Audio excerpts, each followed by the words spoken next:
it would be incredible, Jim, to keep it short and sweet. I think just the lineage that you've named, as well as the many others that have held the X Division belt, puts it on a pedestal, right? And I think it's a belt that not only young wrestlers, but wrestlers of any age and any ability and any sort of style want to have in their cabinet. You know what I mean? The X Division Championship is iconic, and to have the opportunity to win the X Division Championship at Slammiversary, nonetheless.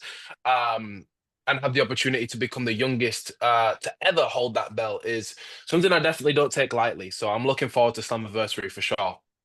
And before we continue, Leon, and get into a bit of a deeper discussion, just to remind our audience and our listeners, you can catch TNA on TNA Plus here in Yes, sir. Ireland in terms of the online wrestling activity. And our Leon has a special surprise for all our Irish fans there today, a 3 months service in terms of TNA Plus here. He's treating us all very kindly for making sure that we're all rooting for him here in Ireland come Slammiversary. He's got a code that if you want to enter in, it's Leon YIC. All capital letters, so Leon Leon YIC, all capital letters. Enter that in, and you'll be treated to some of the best showcase in terms of sports entertainment there today. But Leon, Absolutely. back to our main discussion, and dare I say, the rise. Some people are waiting till their late 20s, maybe early 30s. Some of them have to earn their crafts and belts, but there seems to be a sudden influx of wrestling talent getting pushed now from the UK, making their way across the seas, recognize their ability, and thrown into the spotlight straight from the off. We saw the wonderful things Will Ospreay Hmm. did in Japan, but obviously made a name for himself in England, and then went to Japan to the USA. You've sort of went a similar route, went in terms of going from England to some, dare I say, some wrestling companies like Revolution Pro Wrestling and Progress Wrestling that give you your break before you sort of made your way onto mainstream onto TNA. But since you've got to TNA, it's a rocket projection up the ladder for you.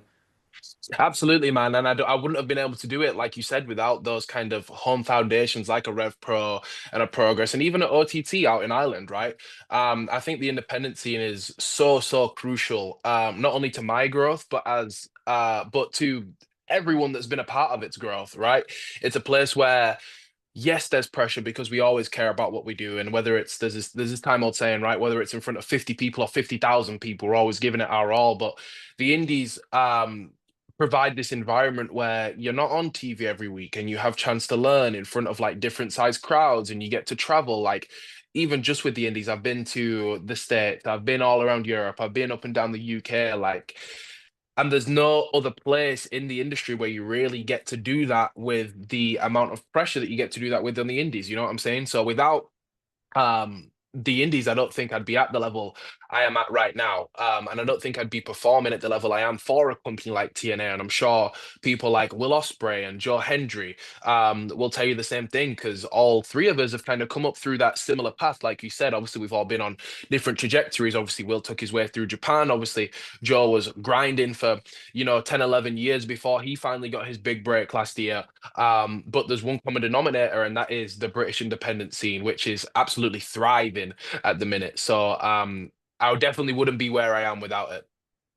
Tell us, that 450 Swanton, were you watching an awful lot of Billy Kidman growing up as a child, as a teenager, in terms of, we know Billy, I remember Billy's sort of famous finisher in his day, and the height he could get in it in terms of longevity in the air, in terms of, it was amazing to see. And what was the inspiration behind your own move, the 450 Swanton? Who did you look up to in terms of those aerial abilities? Because that is a skill that not many are able to perform. It's Mhm. limited only to a certain few. Dare I say, you don't learn how to fall on your back for that. You need to be able to conjure your body in the air, dare I say.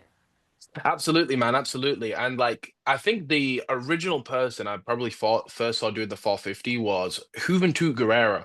I remember having the TNA video game, and I'd managed to get like some crazy like deluxe edition where it came with like a DVD alongside like the game disc too. And on that was, it must have been from like 2002 or 2003. It was a match of like Chris Sabin and Hoovy. And I'm pretty sure Hoovy busted one out in that match. So I think from that moment, and obviously like growing up being a massive Hardy Boys fan, Matt and Jeff the same, you know what I'm saying, and always seeing the Swanton and that being my favorite move, and always trying to recreate that off of the sofa or onto the trampoline like everyone does, right? When I started training at 9, I think it was kind of my natural instinct to start thinking of different creative ways where I can blend the two, you know what I'm saying? And it took me a while, man. It took me a while. I've been doing, I guess, 450 since I was like 10, 11 years old, and I've been doing Swanton since even before that. So when I got to the age of about, I want to say like 16, 17 is when like I'd finally grown into my body enough and I was kind of athletic enough and I had the physical prowess enough to start molding the two together. And it started like in training doing a 450 but trying to stick my head out, and then it went to trying to stick my head and my arms out, then it went to trying to stick everything out, and now it's to develop to the point it is now where it's broke the internet quite a couple times.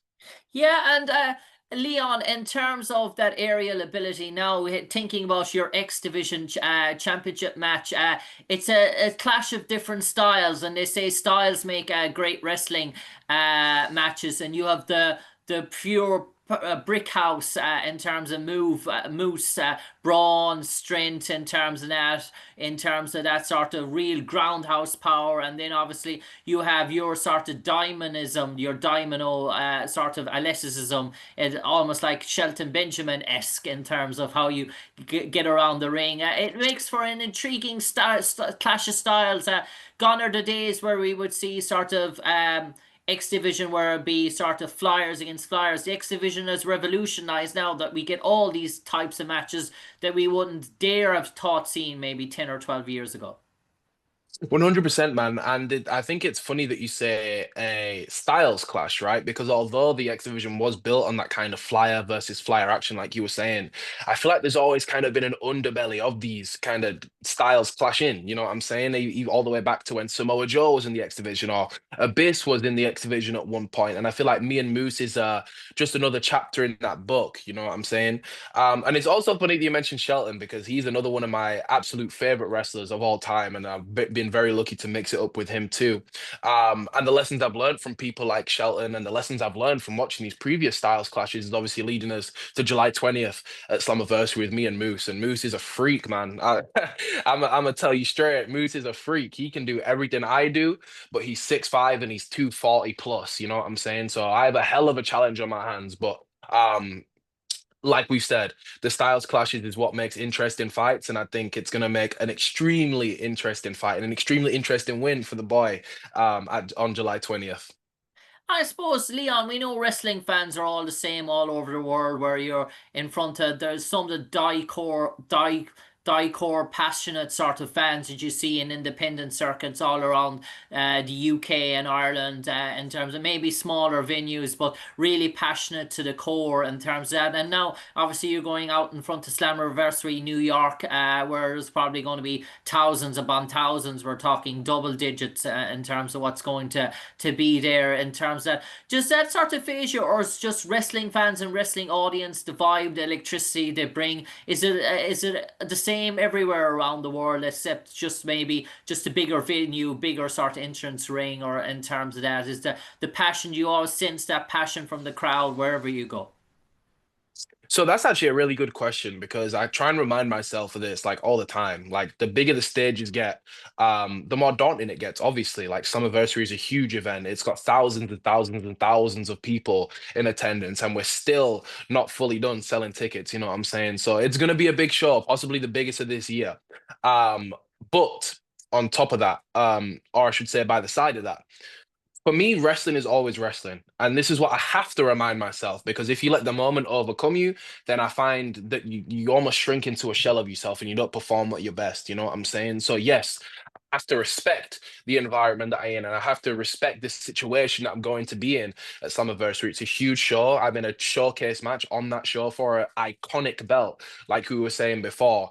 But once I step through those ropes, it's the same as stepping through any other ropes. It's just a different logo on the canvas. And although TNA means the world to me, and arguably that logo means the most to me out of any logo that I'm going to be wrestling on, that's how I have to treat it. Because if I treat it any other way, I'm going to get in my own head, and that's when things start to go downhill. So, although the situation is huge, kind of like we were saying earlier, like I try and perform the same whether I'm in front of 50, 5,000, or 50,000 people. And I think Slammiversary is just another case of that.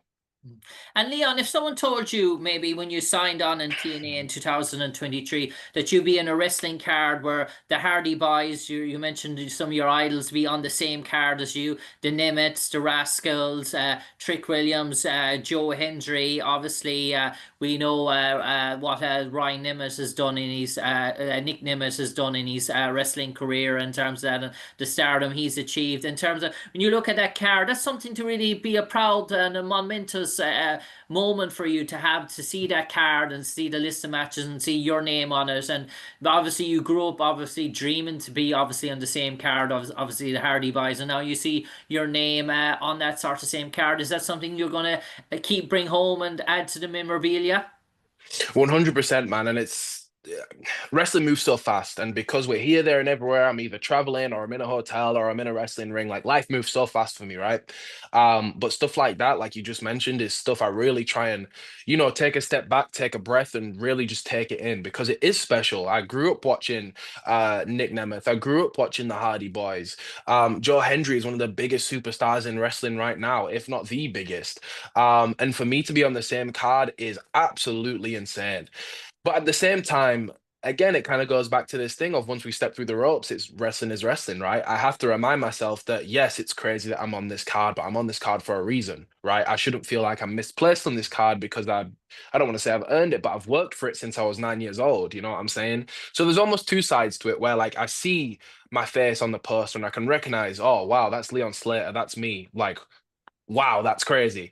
You know what I'm saying? But it almost doesn't register that that is me because I almost feel like the Leon that's talking to you right now and the youngest in charge are almost two separate people. You know what I'm saying? So it doesn't really hit me until like I can look in the mirror or look at myself on this video call right now and then look back at the graphic for Slammiversary and I go, oh, like that's the same person. Like that's me. That's me. Like my life is so crazy and everything moves so fast. It doesn't really feel real and it doesn't really get a chance to settle. So as much as I kind of really do try and take these moments in because it truly is special.